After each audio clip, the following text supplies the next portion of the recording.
को अध्ययन किया है और वो था वेंचुरी-मैचुरी। और वेंचुरी-मैचुरी का मतलब क्या था कि यह बर्नौली के प्रमेय पर आधारित एक ऐसी डिवाइस थी जिसके द्वारा किसी भी केश नली में या अनुप्रस्थ असमान अनुप्रस्थ परिच्छेद के क्षेत्रफल वाली नलिका में कोई द्रव बह रहा है तो किसी जगह आप प्रवाह की दर बता सकते हो। और कल मैंने इस आधार पे समझाया कि कैसे म्यूनिसिपैलिटी वाले मकान बनाने का नक्शा पारित करते हैं या कैसे शहरों में 2 मंजिला या 3 मंजिला बिल्डिंग बनाए जाने की अनुमति किस आधार पे दी जाती है। और फिर यहां तक का स्टडी हो गया। आपका सूत्र निकल के आया Q बराबर A1 A2 under root 2GH upon A1 square minus A2 square. तो ये हमारा थ्योरी था। अब पहले आप लोग बता दो इसमें कहीं कोई डाउट्स है, कोई प्रॉब्लम है? तो अब आज हम आपको बर्नौली के ही प्रमेय पर एक दूसरे सिद्धांत की ओर ले जा रहे हैं। कल का जितना कारण कुल गिना दिए सब क्लियर है ना? तो अब हम दूसरे कारण पर ले जा रहे हैं जिस कारण को एक्सप्लेन किया टार्शली नाम के साइंटिस्ट ने, इसीलिए उसे हम टार्शली का प्रमेय या टर्सौली थियरम भी कहते हैं, जो इसी सिद्धांत पर आधारित है। और उस सिद्धांत का क्या कहना है? उस सिद्धांत का ये कहना है कि अगर किसी भी द्रव स्तंभ में किसी गहराई में छिद्र कर दिया जाए तो वहां से कितना पानी कितने वेग से निकलेगा, अर्थात उसका बहिर्स्राव वेग क्या होगा, हम इस सिद्धांत से बता सकते हैं। अंडरस्टूड? जैसा कि कल क्या बोल रहे थे कि क्यों हम मकान के छत के सबसे ऊपरी भाग में टंकी रखते हैं, तो हम उसी की बात करने जा रहे हैं। करें? तो लिखो बेटा, टार्शली प्रमेय पहले लिख लो तो डेरिवेशन शुरू करते हैं। लिखिए, बर्नौली के प्रमेय पर आधारित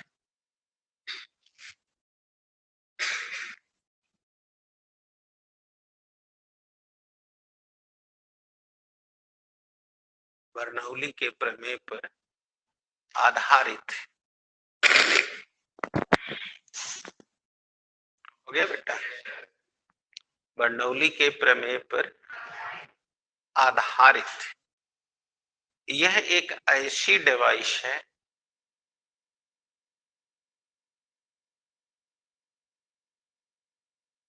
जिसकी सहायता से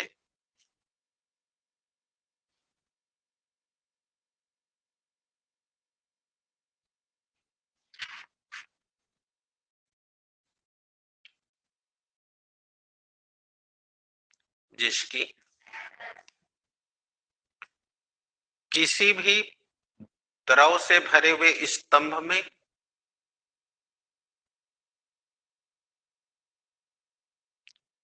किसी गहराई में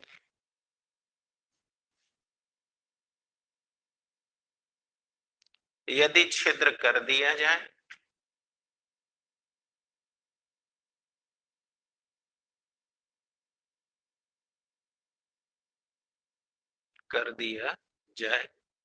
तो उससे निकलने वाले द्रव का बहिर्स्राव वेग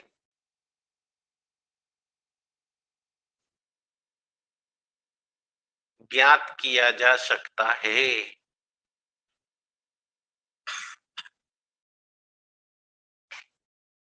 ये तो अभी मैंने ये लिखाया कि इसमें क्या कह रहा है, लेकिन अभी आपको ये नहीं बताया कि टर्सली प्रमेय है क्या है।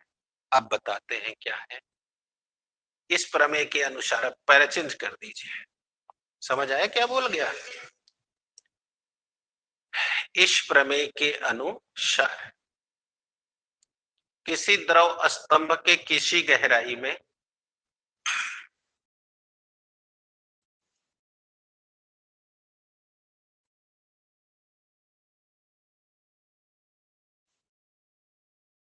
किसी द्रव स्तंभ के किसी गहराई में यदि छिद्र कर दिया जाए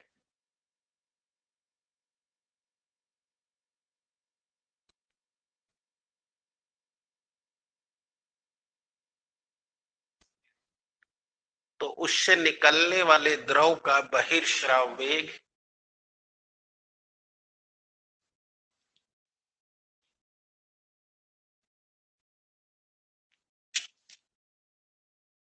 बहिर्स्राव वेग हो गया, कामा लिख दीजिएगा, कामा उसके स्वतंत्र तल से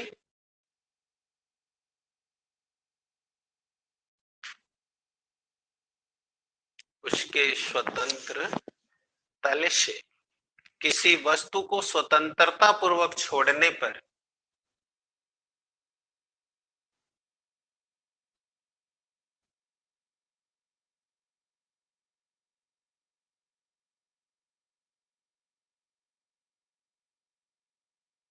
स्वतंत्रता पूर्वक छोड़ने पर उतनी गहराई में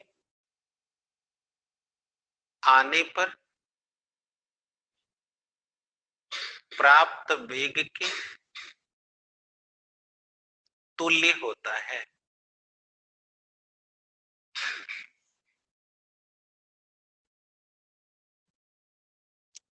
प्राप्त वेग के इसी को टॉर्शली का प्रमेय कहते हैं।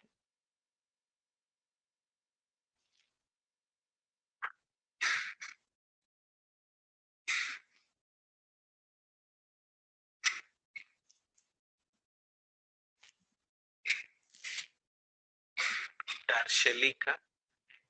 अब आइए देखिए मैंने क्या कहा है, समझिए।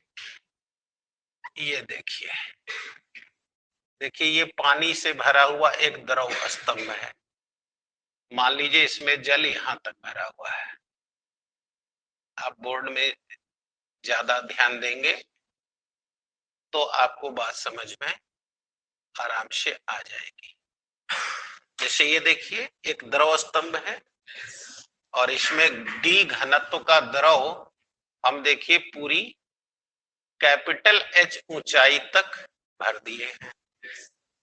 अब हम यहां से स्मॉल एच गहराई में देखिए एक छेद कर दिए हैं। अब आप ही बताइए, जब छेद कर दिए तो यहां से पानी निकलेगा कि नहीं निकलेगा? तो निकलते समय इसका वेग क्या होगा, उसी को हम नाम दे रहे हैं बहिर्स्राव वेग। क्या नाम दे रहे हैं? बहिर्स्राव वेग। चलिए मान लिया यहां से पानी भी वेग से निकल गया, तो हमने शुरू में ये लिखवाया आपको कि बर्नौली के प्रमेय पर आधारित यह एक ऐसी युक्ति है जिससे किसी भी द्रव से भरे हुए स्तंभ में किसी गहराई में अगर छिद्र कर दिया जाए तो उससे निकलने वाले द्रव के बहिर्स्राव वेग को ज्ञात किया जा सकता है। अर्थात हम अगर यहां छिद्र कर दें कि यहां कर दें चाहे यहां कर दें, तो वहां से पानी का वेग कितना होगा हम बता सकते हैं। हम बता सकते हैं। में आ गई? Any doubt? क्लियर हो रहा है समझ में? ये प्रॉब्लम है? आइए एक मिनट थोड़ा सा। नीतीश, आवाज सुनाई दे रहा है और दिखाई भी दे रहा है, तो जरा चैट में बताना मेरे को बेटा।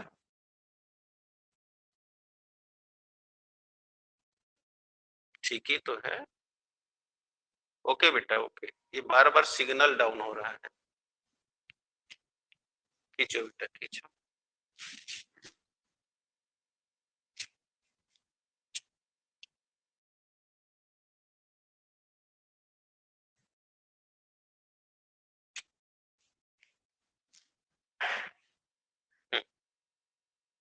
क्लियर हो गई? अब आप पकड़े। तो अब पकड़िए। समझ आ गया इसका बात। अब हमारा टॉर्शली का प्रमेय क्या था? तो प्रमेय था उसे समझिए। अभी तो ये समझा रहे थे टॉर्शली क्यों क्या रहे हैं। टॉर्शली कहते हैं कि अगर किसी द्रव से भरे हुए स्तंभ में किसी गहराई में छिद्र कर दिया तो वहां से निकलने वाले द्रव का बहिर्स्राव वेग, राइट, बहिर्स्राव वेग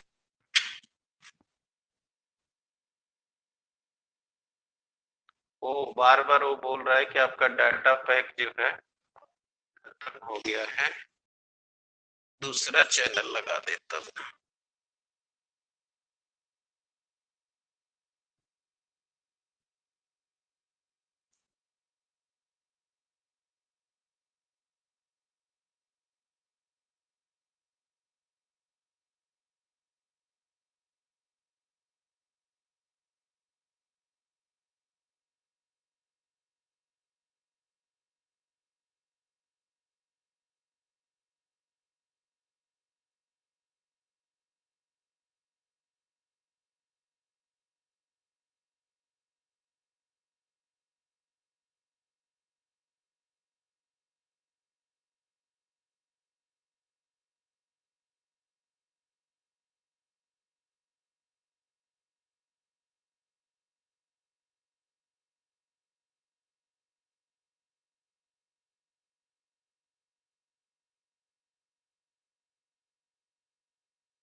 चलिए बेटा, तो मैं ये कह रहा था कि रूल कह रहा है कि किसी भी गहराई में अगर छिद्र कर दिया जाए तो यहां से निकलने वाले द्रव का बहिर्स्राव वेग होगा किसके बराबर? अगर किसी पिंड को यहां से विरामावस्था से छोड़ दिया जाए तो इतनी दूरी यानी हाइट जितना गहराई है यहां तक आते आते वह जो वेग प्राप्त कर लेगा उसी के बराबर होगा। जैसे कि अगर यहां से हमने कोई ढेला छोड़ दिया तो पृथ्वी ने खींचा और वह यहां आते आते जितना वेग हासिल कर लेगा वही होगा उसका बहिर्स्राव वेग। कंफर्म हो गया? यानी कि यहां मैं लिख दूं अगर तो ये लिख सकता हूं, वस्तु को स्वतंत्रता पूर्वक हो गया ना, छोड़ने पर उतनी गहराई में आने पर प्राप्त वेग। समझ गए? यही है टॉर्शली का प्रमेय। अब इसको हल कर ले चले गए। माना माना एक द्रव स्तंभ जिसकी ऊंचाई कैपिटल एच है,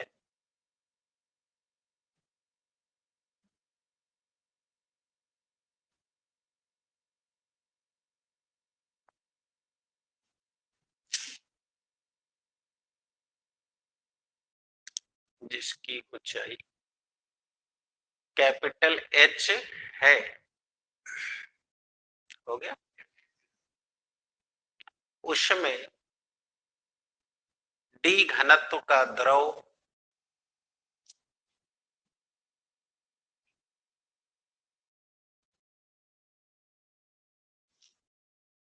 डी घनत्व का द्रव भरा हुआ है।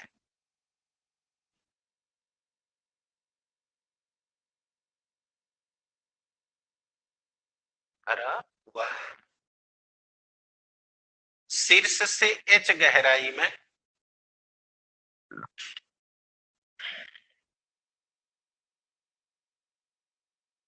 शीर्ष से एच गहराई में छिद्र कर देने पर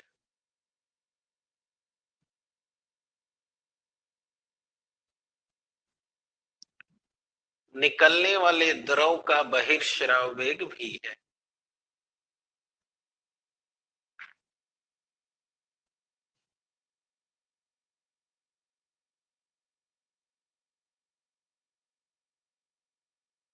द्रव का बहिर्स्राव वेग भी है।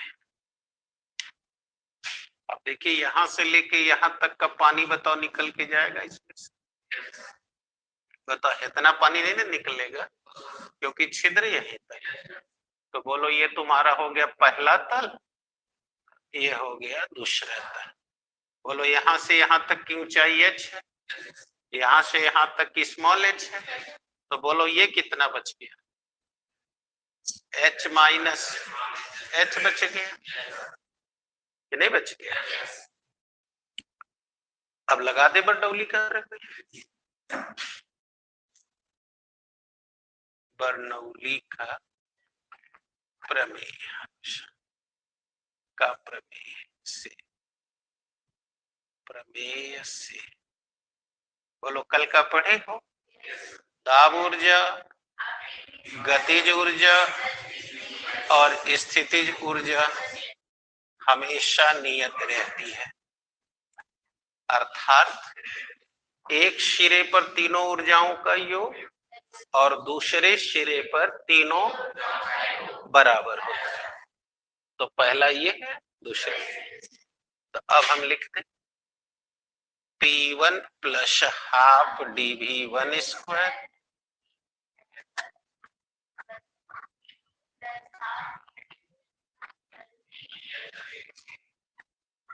हो गया। अब आओ देखते जाओ।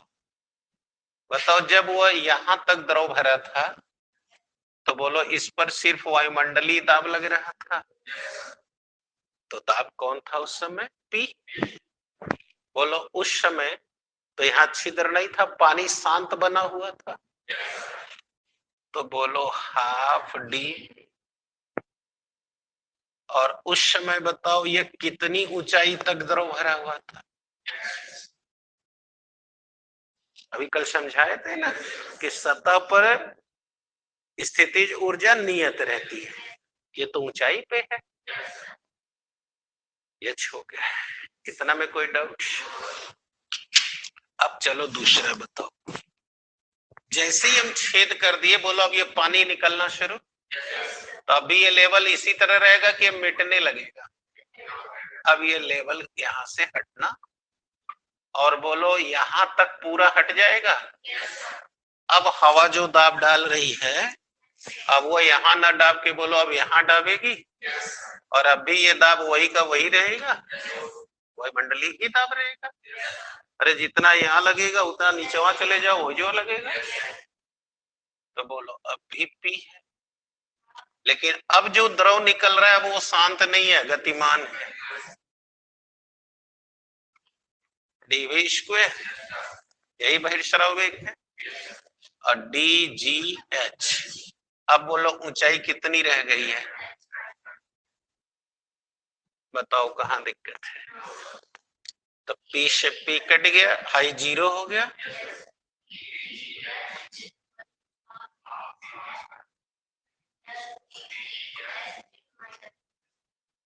dgh पोस्ट खोल दिए।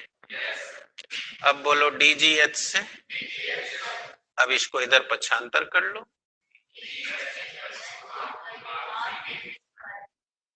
तो d से 2gh बराबर v स्क्वायर आ गया। अर्थात किसी टंकी में जितनी गहराई में भी छेद कर दो पानी कितने वेग से निकलेगा ये बता दिया, 2gh से निकलेगा। यानी हम गहराई में 9.8 का गुणा करके 2 का गुणा करके वर्गमूल ले ले बता देंगे। इसका मतलब हमारी टंकी कितनी ऊंचाई पे है और हम यहाँ पर टोटी लगाए हैं तो पानी कितने वेग से निकलेगा, ऊंचाई नाप के जी का गुणा करके वर्गमूल ले लो, आ जाएगा। कल नहीं बोले थे कि 11 में टोटल इंजीनियरिंग की बात करनी? अब बोलो कहीं दिक्कत? लेकिन अब टार्शेली ने कहा था कि यहां से निकलने वाला जो द्रव का वेग होगा वह वस्तु को स्वतंत्रता पूर्वक छोड़ने पर उतनी गहराई में आने पर प्राप्त किए गए वेग के बराबर। यानी यहां से अगर कोई चीज छोड़ोगे तो वह यहाँ आते आते कितना वेग हासिल कर लेगा उसी के तुल्य होगा। तो बोलो ये तो गति के नियम से निकलेगा। गति के, अब तुम लोग गति के 3 सूत्र पढ़े हो। बोलो, जब समय रहे तो पहला, समय दूरी दोनों तो दूसरा, और जब केवल दूरी तो तीसरा। बोले यहाँ केवल दूरी है तो तीसरा, ऊपर से नीचे आ रहा है तो जी का मान धनात्मक होगा। बोलो, गति के तीसरे समीकरण से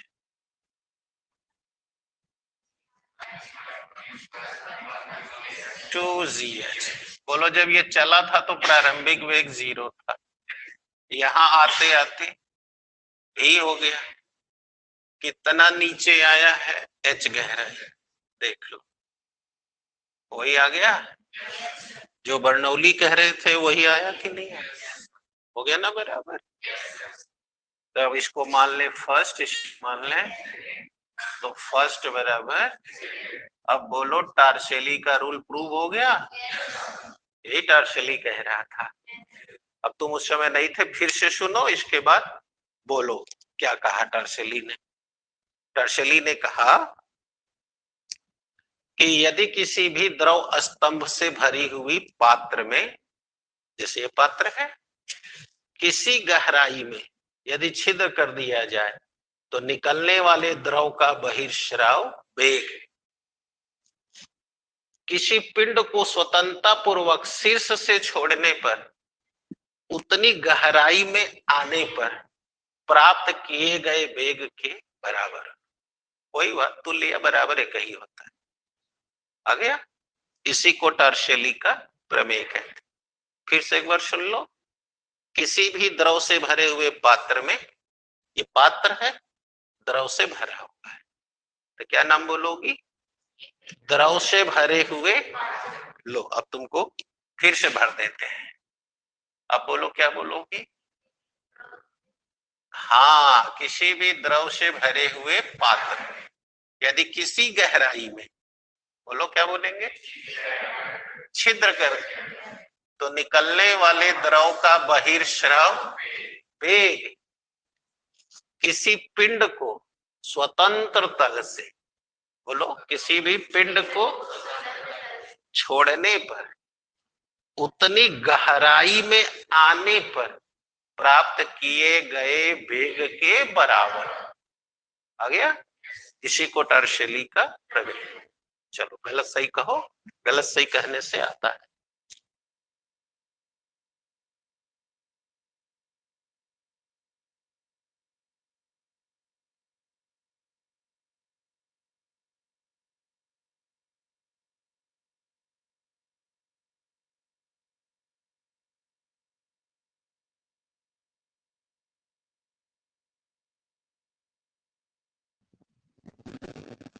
हाँ बोलो, बोलो कैसे बोलना है? किसी भी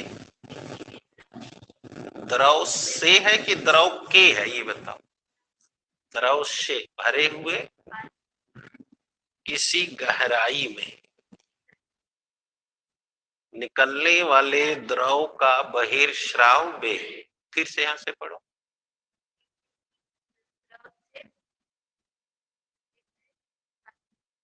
हाँ, जो बोलना है देख के बोलो, या तो एक तमाचा लग जाएगा तो एकदम दिमाग दौड़ना शुरू कर देगा। तो दिमाग को यहां रखो, या जरूरत है तो बोलो पहले वही कर दे। ये तुम्हारा द्रव है, ये पात्र है। अब इसमें किया गया है, इस पात्र को द्रव से भर दिया गया है, तो क्या ये शब्द नहीं बन रहे हैं कि द्रव से भरे हुए पात्र? यही ना मैं सिखा रहा हूं, किसी द्रव से भरे हुए पात्र में किसी गहराई में कोई छिद्र कर दिया जाए तो निकलने वाले द्रव का बहिर्स्राव वेग पहले इतना पढ़ो फिर से।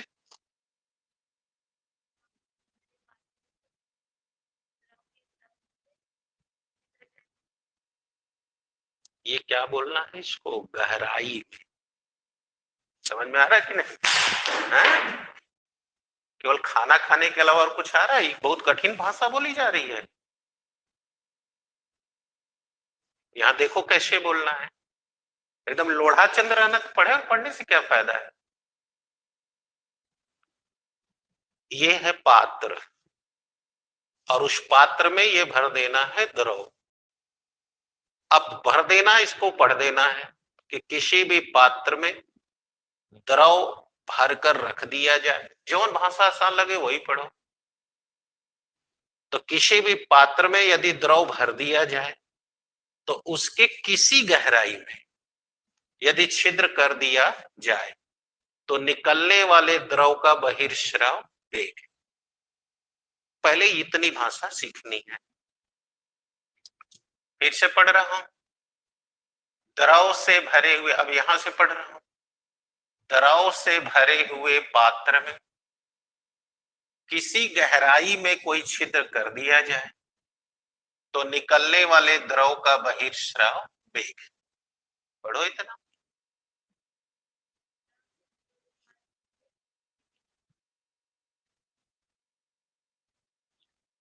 देखो तो, बस यही एक लपड़ की कमी है, और ऐसे ही कई लोग की कमी है।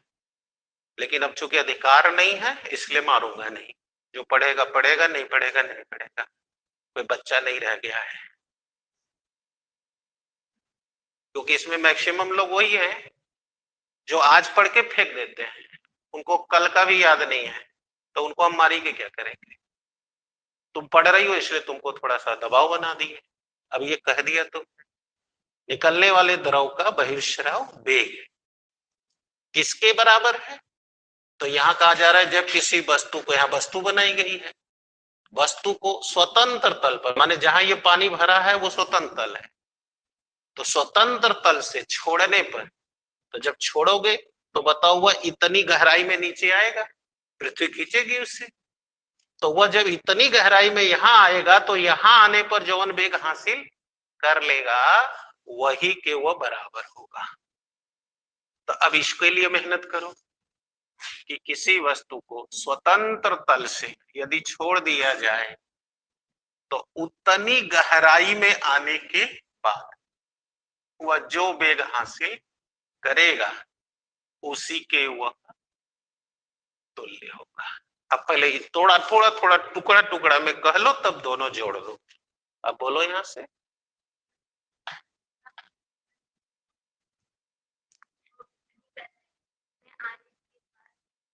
जितना वेग तुल्य होगा। बस आजकल टीवी पे प्रचार आ रहा है कि अगर आपको प्रोनाउंसिएशन नहीं करने आ रहा है तो पहले शब्द को थोड़ा थोड़ा तोड़ो फिर उसको जोड़ो। जैसे वो प्रचार में दे रहा है, अंडरस्टूड नहीं कहने आ रहा है तो कह रहा अंडरस्टूड, फिर जोड़ दो अंडरस्टूड। तो वही तरह कोई कॉन्सेप्ट बड़ा लगे तो इस कॉन्सेप्ट को खेलो। ये क्योंकि फिजिक्स में, साइंस में, केमिस्ट्री में, फिजिक्स में जो शब्द हैं उन्हीं शब्दों को अपने शब्दकोश में बांधना है। तो आंख की रास्ते से देखो, दिमाग से थिंक करो कि इसको क्या कहना है, और फिर उसको जोड़ो। तो वो जोड़ते जोड़ते जोड़ते अब तक तो तुम्हें बहुत अच्छा आ गया है, 80% तुम्हें आ गया है। लेकिन 80% से काम नहीं ना चलता है, काम चलता है 100% रिजल्ट देने से। तो हमारे वश में है कि हम 100% एफर्ट कर सकते हैं, तो वो हम करेंगे। जहां 2 में, 4 में, 5 में, 10 में 100% किए, तहां वो हमारा गुलाम हो जाएगा। फिर हम देखेंगे तो हमको पढ़ने आ जाएगा। यही का नाम साइंस है। तो अब हमने इसको कहा कि यहां तक द्रव भरा है, ये पात्र है, तो अब हमने कह दिया द्रव से भरे हुए पात्र में किसी गहराई में छिद्र कर दिया जाए तो निकलने वाले द्रव का बहिर्स्राव वेग उसके स्वतंत्र तल से वस्तु को छोड़ देने पर उतनी गहराई में आने पर हासिल किए गए वेग के तुल्य होता है। इसी को टर्शेली का प्रमेय। और वही चीज यहाँ डेराइव करी गई है। तो पढ़ो, दोनों मिला के पढ़ो।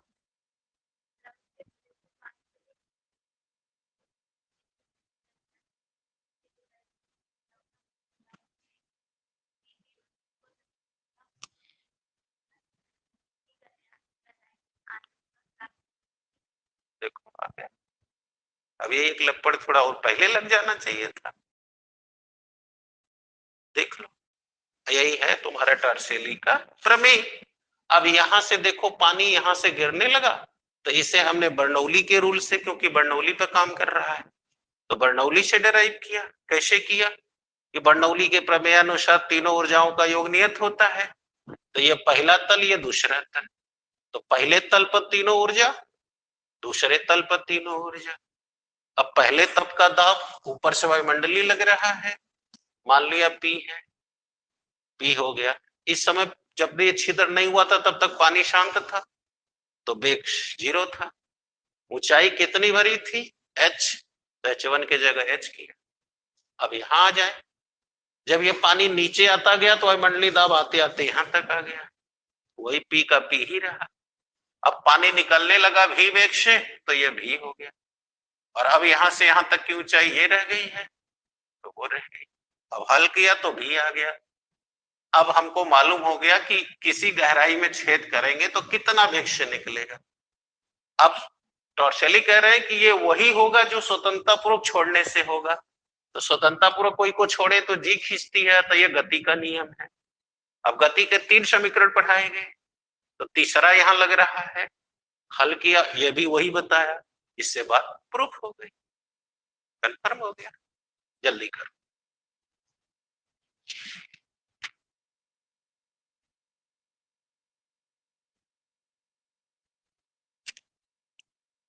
पढ़ाई में मन लगाओगे तो अब ना आएगा, ऐसे थोड़ा होता है।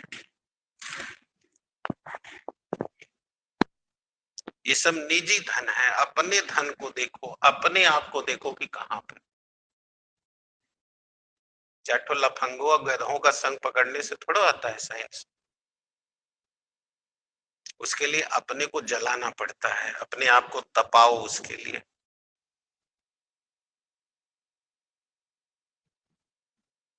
सब तो खा के 2.5 किलो चलाते हैं, सबको पढ़ने से कोई मतलब। अभी हम सुबह अभी पढ़ा रहे थे तो पूछ रहे थे एपिडर्मल टिश्यू, एपिडर्मल सेल कल बताए थे, कुलेन के मुंह हवा वगैरह थे। अब यही पहले वाला जमाना होता जहां चरचर पड़ा का मिलता, एकदम अगले दिन से एकदम टाइट होके ये लोग आते, कांपते आते एकदम से। लेकिन कोई बात नहीं है, जैसा समय है वैसे ही पढ़ो।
जल्दी करें, आगे बढ़े, बहुत तभी आगे बढ़ना है।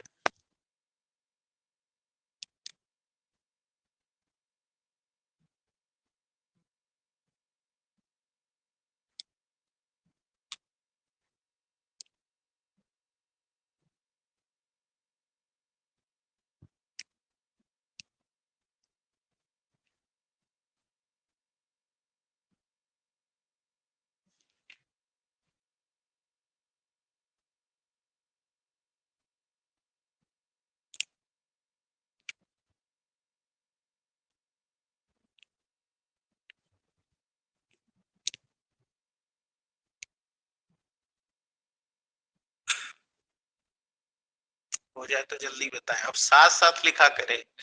हाँ, इतना टाइम नहीं है ऑनलाइन क्लास में, इतना टाइम नहीं होता है कि आपको एक बार हम लिखें फिर आप लिखें। साथ साथ करें, क्योंकि आप पढ़ेंगे तो परफेक्ट रहेंगे, नहीं पढ़ेंगे तो मेरे लतियाने से भी कुछ नहीं होगा। और लतियाने वाला काम यहाँ हो नहीं का, समय के अनुसार वाली पढ़ाई होगी। आप पढ़ेंगे खुद ही आगे बढ़ जाएंगे। हो गया। तो ये था टॉर्सियली का प्रमेय। अब हम आपको 2-3 पॉइंट और रह गए हैं, उधर ले जाता हूं। वेग प्रवणता पहले बताता हूं, फिर श्यानता गुणांक, इसके बाद तक मार्जिनल या टर्मिनल वेलोसिटी की ओर। तो ये 3-4 पॉइंट रह गए हैं, और इस पर आपने पिछले दिनों में कई कारण सुन लिए हैं, और अब कारण के बाद आपको यह भी ज्ञान हो चुका है कि किसी भी द्रव से भरे हुए स्तंभ में किसी गहराई में छिद्र कर दें तो जो द्रव निकलेगा उसका कितना वेग होगा हम इस सूत्र से निकाल लेंगे। और कल पढ़े कि अगर किसी बिंदु पर हमें प्रवाह की दर निकालनी हो तो हम वेंचुरी मापी वाले सूत्र से निकाल लेंगे। और बाकी के जितने कारण थे वो सुन लिए, राइट है। अब हम आपको ले जाते हैं पहले वेग प्रवणता की ओर। वेग प्रवणता,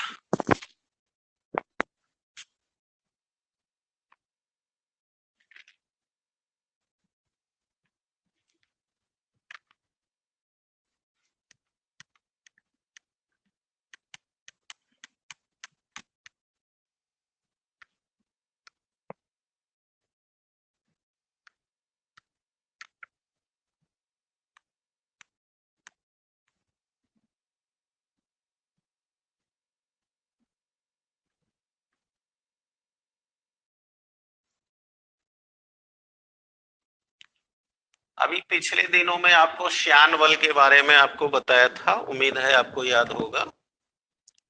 आपने पढ़ा कि जब किसी भी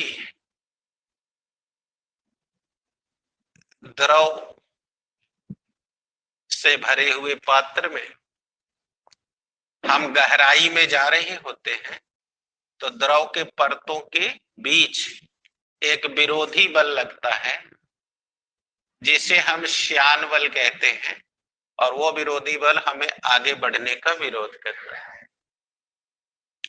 अब देखिए, अभी मैंने श्यान बल का नाम लिया, कोनों के मुंह से आवाज नहीं आया, क्योंकि उसको याद ही नहीं कि कब पढ़ाया गया, मात्र 2 दिन पहले पढ़ाया गया। यही चीज आपको बोल रहे हैं कि आप करिए। तो आपको मैं पिछले दिनों में ये दिखा रहा था कि हम जैसे जैसे गहराई में जाएंगे, उदाहरण के लिए मैंने इसमें चलना वाला, डंडा वाला कुल उदाहरण बता दिया। अरे ये अक्षर कहने से आ जाता सबको अच्छा ही होता है ना। देखिए, एक अक्षर आप पढ़ते हैं, आप अपने से खुद पूछ के बताइए, खड़े हो जाइए, आप बताइए श्यान बल क्या पढ़ाया गया है आपको। माने आपसे कोई पूछेगा तो ये समझाएंगे कि जैसे हम डंडा से लेके जा रहे हैं, तो यही समझाएंगे। हाँ, तब कहाँ श्यान बल है आपका। अश्यान क्या होता है बताइए, आदर्श द्रव क्या होता है बताइए। यस सर कह देने से नहीं होता ना, क्योंकि आपको एक अक्षर नहीं आता है। कारण क्या है कि आप पढ़ते ही नहीं,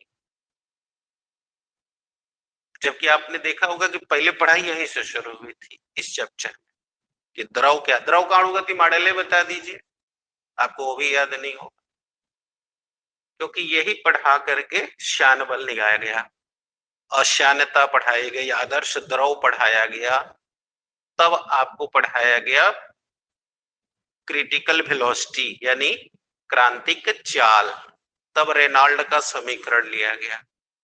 फिर द्रव का प्रवाह पढ़ाया गया, लीनियर फ्लो, टर्बुलेंट फ्लो, कब होगा कब नहीं होगा, नहीं पढ़ाया गया।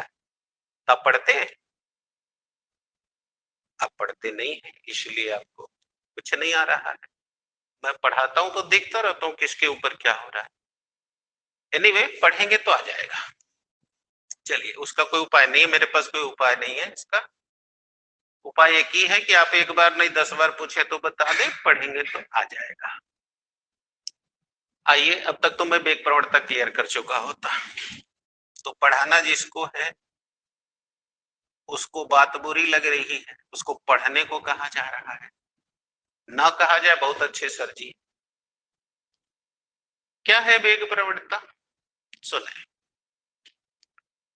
अगर हम इतनी गहराई में हैं तो द्रव के परतों का क्षेत्रफल कम है, अतः इन परतों के बीच का श्यान बल कम लगेगा।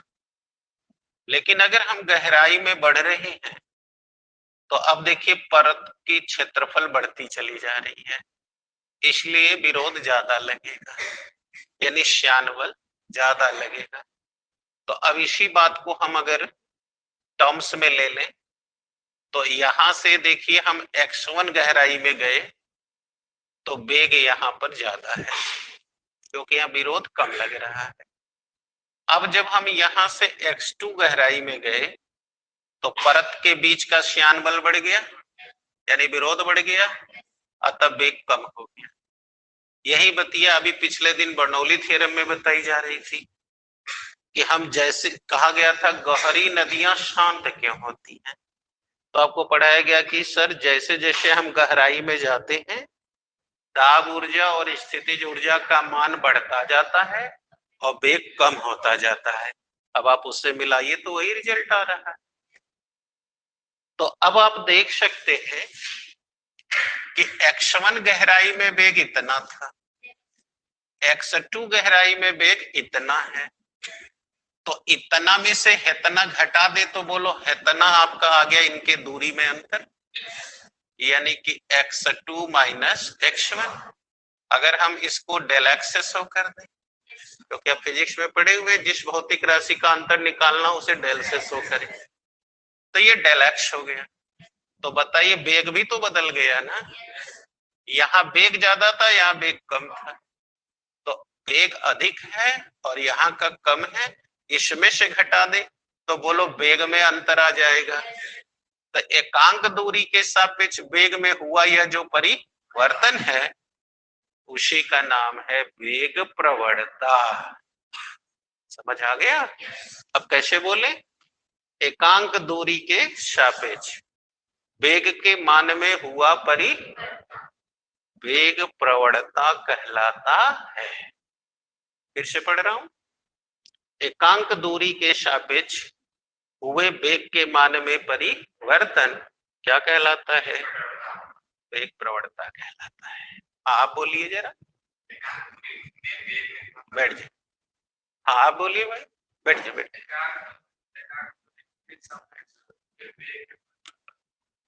वेग प्रवणता कहते हैं। अब लिख लीजिए, लिख लीजिए, एकांक दूरी के सापेक्ष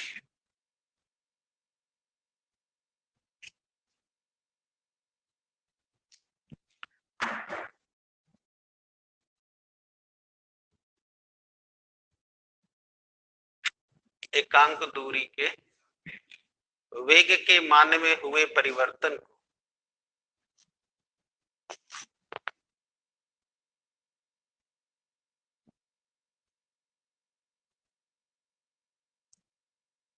वेग के मान में हुए वेग प्रवणता कहते हैं।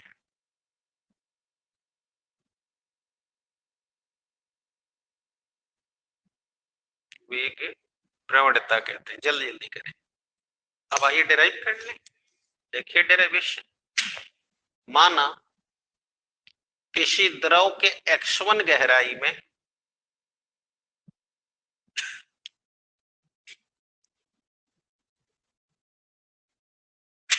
किसी द्रव के x1 गहराई में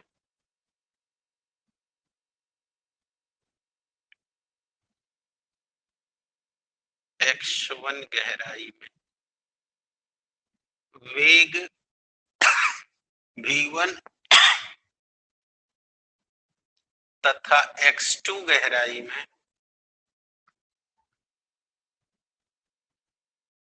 वेग v2 है, इसलिए परिभाषा अनुसार है। अब आपने परिभाषा में लिखा है कि एकांक दूरी के सापेक्ष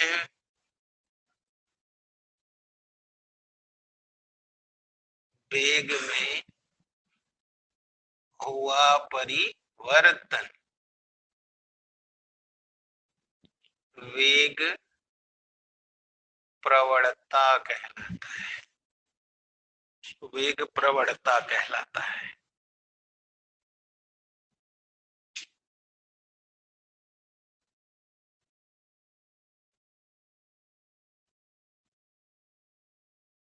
हाँ जी, हो गया। वेग प्रवणता कहलाता है। तो अब हम ऊपर कर देते हैं।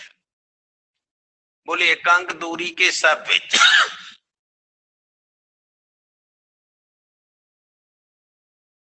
है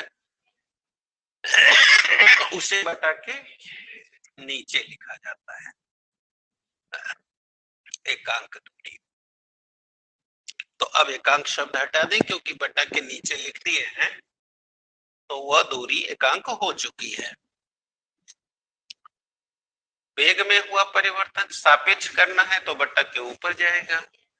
अब यहां लिख दिया वेग परिवर्तन।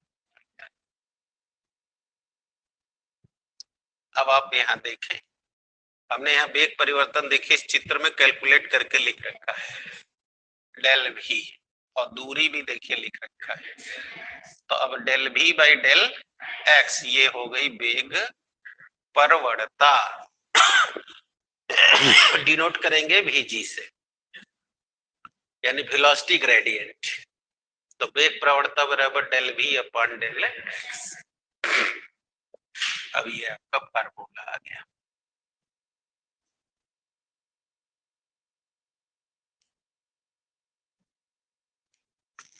अब आइए इसकी इकाई और बीमा ले लीजिए। इकाई VG बराबर डेल भी बाई डेल एक्स। वेग की इकाई मीटर प्रति सेकंड, विस्थापन की इकाई मीटर। मीटर से मीटर कट गई तो देखिए प्रति सेकंड आ गया। अब इसको बोलो सेकंड पावर -1 लिख सकते, तो ये लिख दिया। इसी को प्रति सेकंड हिंदी में पढ़ सकते हैं, बटा को प्रति, समय को सेकंड, गति, तो वेग प्रवणता की इकाई प्रति सेकंड।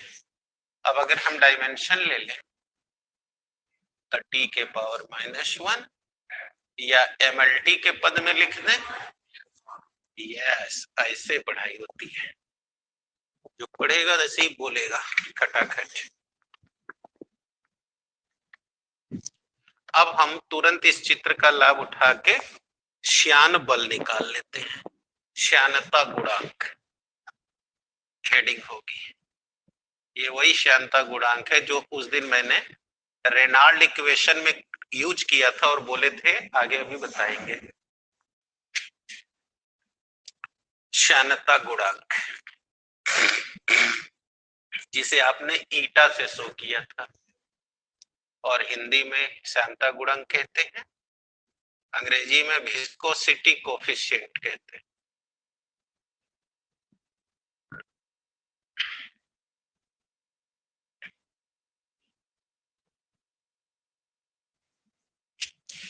क्या होती है श्यानता गुणांक? आइए इसी पे काम कर लेते हैं। जरा देखिए, बताइए आप यहां से लेके यहां तक के द्रव के क्षेत्रफल को रीड कर रहे हैं। तो चलिए मान लिया कि माना ये संपूर्ण द्रव के क्षेत्रफल कितने हैं, ए।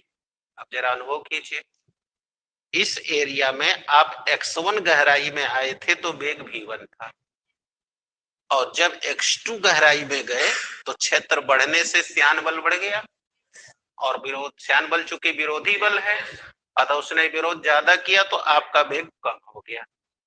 अर्थात इस पूरे डाटा को हम डेल भी डेल एक्स न करके वेग प्रवणता कह सकते हैं। तो इनके बीच में जैसे जैसे आप नीचे जा रहे हो, बताओ विरोध बढ़ता जा रहा है, बोलो उसी का नाम श्यान बल है। तो चलो पता करें यह श्यान बल किस किस बात पर डिपेंड करेगा, राइट। चलो इसी को लेते हैं। माना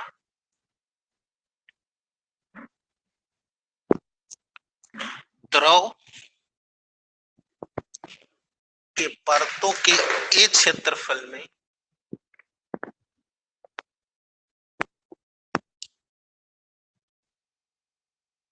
द्रव के परतों के ए क्षेत्रफल में x1 गहराई में वेग v1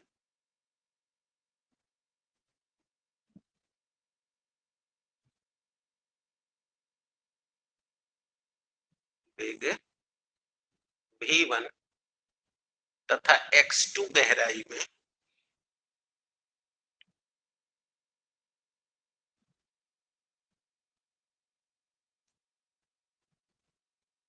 x2 वेग v2 हो जाता है।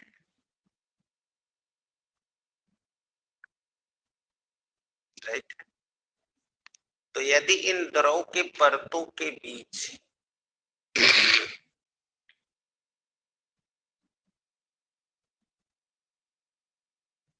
परतों के लग रहा श्यान बल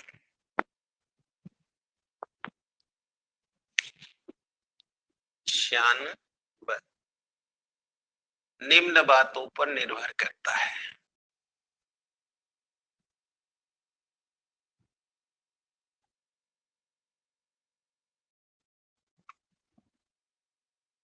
निम्न बातों पर बोलिए। पहला,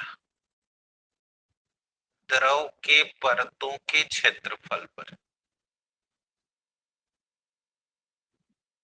परतों के, हाँ देखिए कैसे, अगर ये क्षेत्रफल इतना हो, जैसे उस दिन समझा रहे थे कि अगर घुटने तक पानी हो तो कम विरोध लगेगा, कमर तक है यानी एरिया बढ़ता जा रहा है। इसका मतलब कुछ संबंध निकल गया। कैसा संबंध निकला? समानु, क्योंकि एरिया कम है तो बल कम, एरिया बल ज्यादा है, तो ये विरोधी बल लग गया क्षेत्रफल के समानुपाती। देखिए दूसरा किस पर डिपेंड करेगा? वेग प्रवणता पर। वेग प्रवणता जो आपने अभी अभी बोर्ड में लिख रखा है, del v upon del x। बोलो श्यान कम होगा तो वेग कम बदलेगा।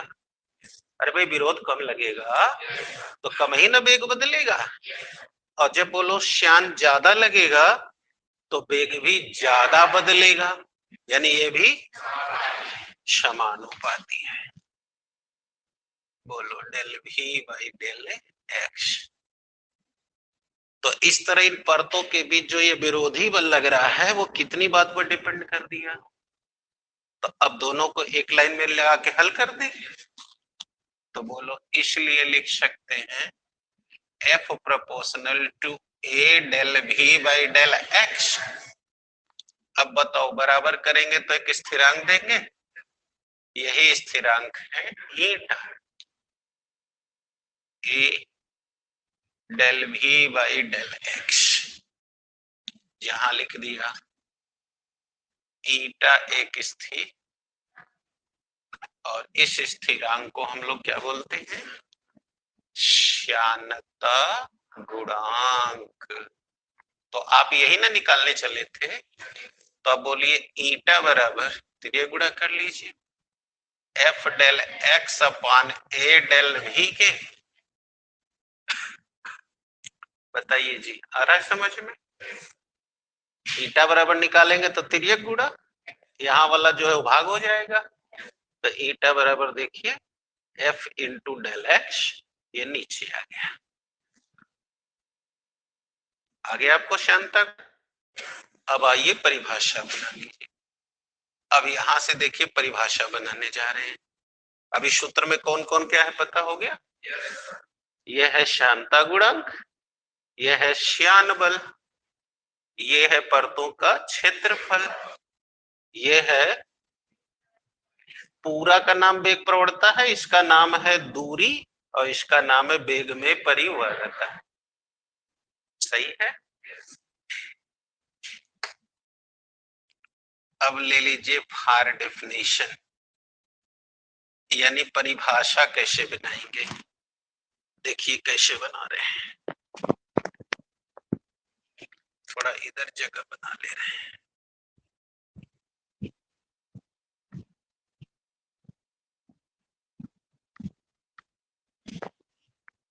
देखिए सही है, जानते हैं कि equal to F del X A del भी होता है, नहीं लिख सकते ए डेल एक्स, बताओ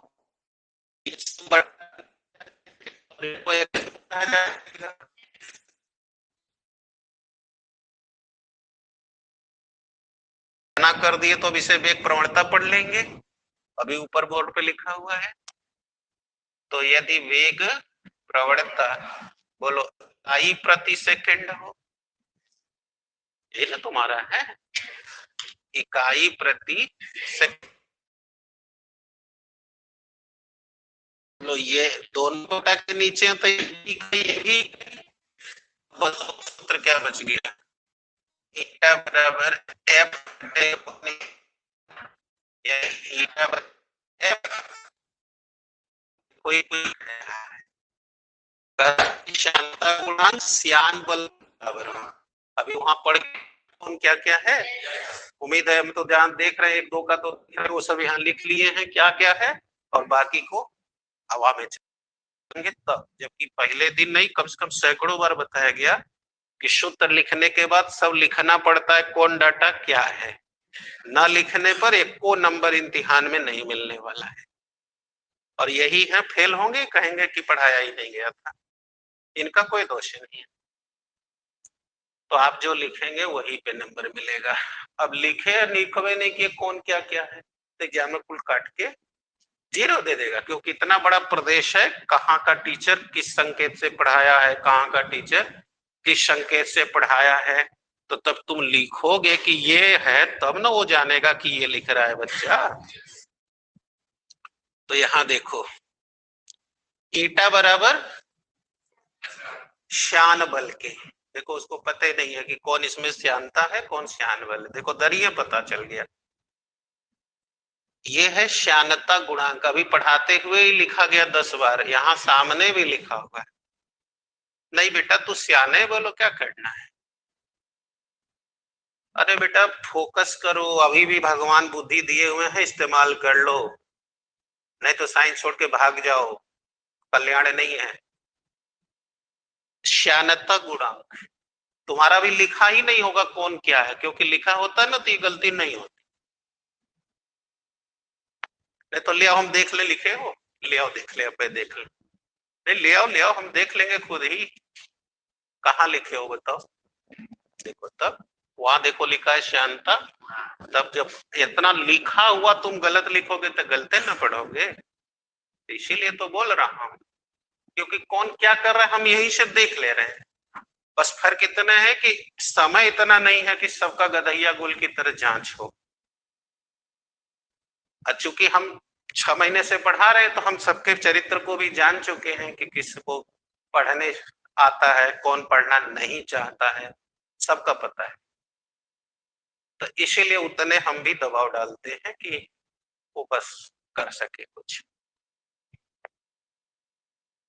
अब यहां देख लो ये है श्यानता गुणांक और ये है श्यान बल, तो देखो श्यानता गुणांक श्यान बल के बराबर हो गया, अब बोलो कब बराबर हुआ है, जब हमने ये शर्त रखा है, देखो यदि वाला अंग्रेजी में पढ़े होंगे, यदि का मतलब शर्त वाले वाक्य, क्या शर्त है कि अगर द्रव के परतों का क्षेत्रफल 1 वर्ग मीटर हो, और दूसरी शर्त क्या है उसके परतों के बीच वेग प्रवणता इकाई प्रति सेकंड हो, तो ये 2 शर्त रहनी चाहिए।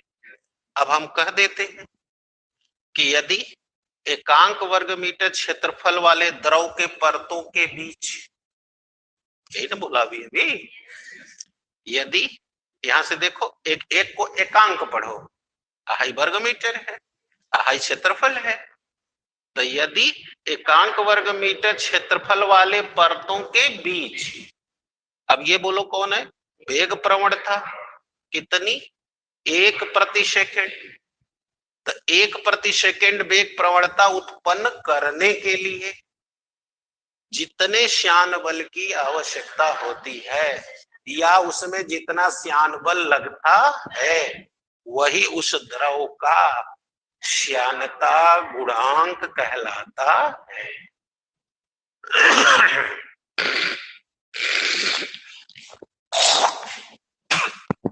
बताओ सही है? चलो एक बार फिर से कहते हैं। यदि एकांक वर्ग मीटर क्षेत्रफल वाले द्रव के परतों के बीच इकाई प्रति सेकंड वेग प्रवणता उत्पन्न करने पर जितना द्रव के द्वारा श्यान बल लगता है, वही उस द्रव का श्यानता गुणांक कहलाता है।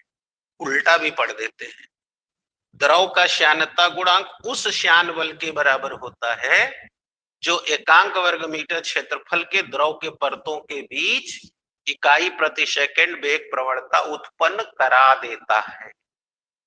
उल्टा भी पढ़ दिए, सीधा भी पढ़ दिए। अब एक बार फिर से पढ़ रहे हैं, जिसको बोलना है वो ट्राई करें। यदि, देखो आराम से बोलो, घबराना एकदम नहीं है। यदि एकांक वर्ग मीटर क्षेत्रफल वाले परतों के बीच, द्रव के परतों के बीच इकाई प्रति सेकंड वेग प्रवणता उत्पन्न कराने पर जितना श्यान बल लगता है, वही उस द्रव का श्यानता गुणांक कहलाता है। इसीलिए परिभाषा याद नहीं किया जाता है, सीखा जाता है। इतनी परिभाषा कितना याद करोगे, सीखे रहोगे तो। जैसे हम तुम्हारे सामने देखो कहाँ किताब लिए हुए हैं, तो वही है, यही तुमको सीखना, इसी का नाम फिजिक्स साइंस है कि जो सीखा समझा दिमाग यहाँ लेके बैठा उसको आ गया। जैसे अभी इनको डांटा कि पढ़ो, ये लिखा है, ये लिखा है, तो वैसे ही ये जो है देखना है। पानी हो गया, ये परत हो गई, गहराई में जा रहे हैं, जो हो रहा है वो रीड करो। हाँ बोलो बेटा।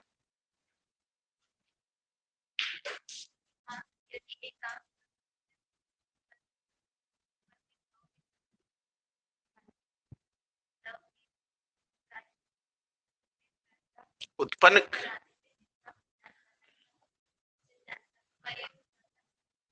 अब देख रहे हो एक तमाचा का काम कितना असर हो गया है। अब तुम बैठ जाओ, अब नहीं, तुम हंस रहे हो, मुझे अच्छा लग रहा है। क्यों? क्योंकि तुम समझ रहे हो कि एक तमाचा उसी को असर करेगा जो दिमाग को चलाना जानता है। अब मैं इनको एक तमाचा मार दूं या किसी और को मार दूं, तो वो दिन भर बैठ के यही सोचेगा कि हमारा आज बेइज्जती हो गई। अब सोच लो कि तुम ऐसा क्या कर डाले हो अब तक अपने जिंदगी में कि तुम्हारी बेइज्जती हो गई।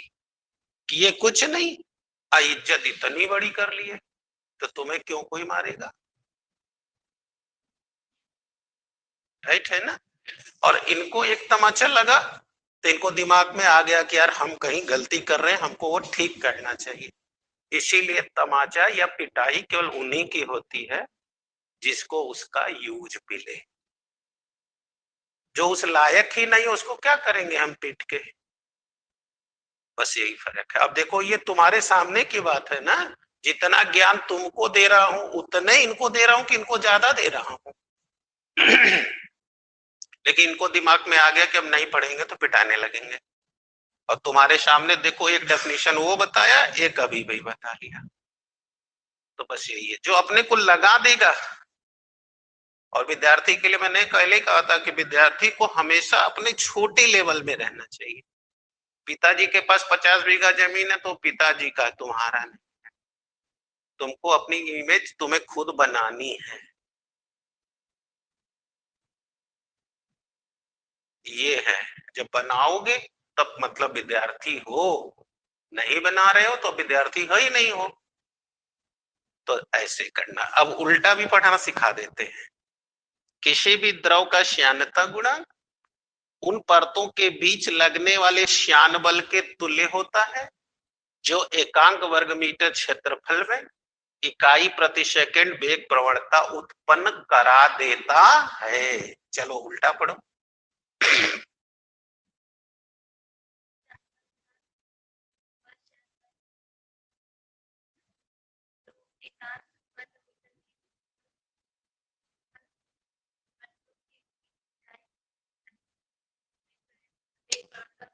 करा देता है। देखे आ गया समझ में। तो बेटा अपने को ऐसे बोल्ड करो तब पढ़ा ले पाओगे, नहीं तो नहीं पढ़ पाओगे। जैसा मैंने पहले कहा कि गुरु को नहीं गुरु की मानो तब काम चलेगा। गुरु को तो मानना जरूरी है, लेकिन गुरु की मानना जरूरी उससे ज्यादा है।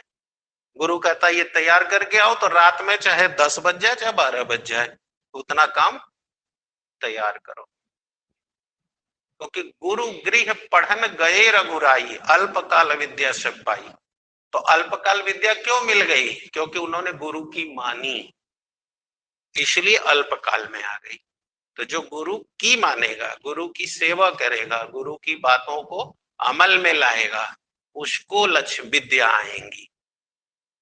जो अपने को गुरु से बड़ा कर लेगा तो वो नहीं आएगी। जो उसमें 50 सोच रहा है तो उसको नहीं आएगी। तो ये चीजें हैं। तो आपको दोनों में जो अच्छा बुरा लगे अपने अपने हिसाब से ले लीजिए। अब सही हो गया आपका? कोई डाउट? जल्दी से मेंटेन कर लीजिए। इकाई वर्ग मीटर क्षेत्रफल वाले द्रव के परतों के मध्य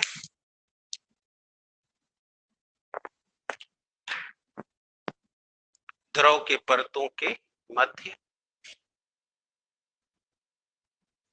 द्रव के परतों के मध्य हो गया।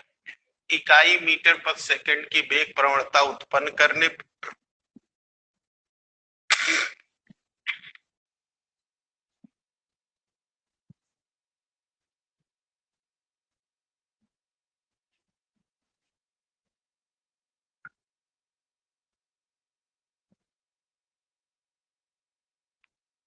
इकाई मीटर प्रति सेकंड वेग प्रवणता उत्पन्न करने पर जितना श्यान बल लगता है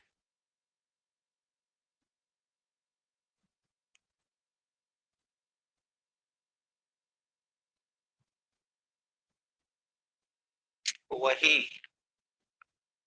उस